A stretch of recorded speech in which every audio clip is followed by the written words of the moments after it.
হযরতে মূসা আলাইহিস সালাম আল্লাহ তাআলাকে প্রশ্ন করছে যে আল্লাহ, তুমি 18,000 মাখলুকাতের সবার রিজিক দাও, এটা কি তোমার মনে থাকে নাকি? তখন আল্লাহ তাআলা বললেন যে মূসা, তোমার হাতে যে লাঠি আছে, এই লাঠিটা নিয়ে তোমার সামনে থাকা পাথর খণ্ডটাই তুমি আঘাত করো। তখন তিনি বিসমিল্লাহ বলে একটা আঘাত করার পর পাথর খণ্ডটা দ্বিখণ্ডিত হলো।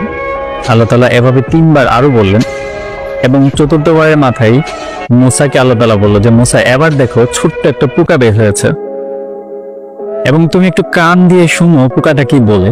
তখন মূসা আলাইহিস সালাম এই পোকাটাকে দেখলেন এবং দেখলেন যে খুব ছোট সবুজ একটা পাতা সেই পোকাটা খাচ্ছে।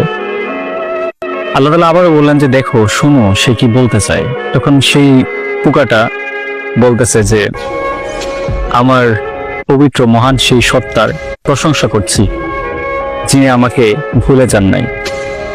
আল্লাহ তাআলা বললেন যে মূসা, এই পাথরের ভিতরেও আমি খাবার পৌঁছে দিই। সুবহানাল্লাহ।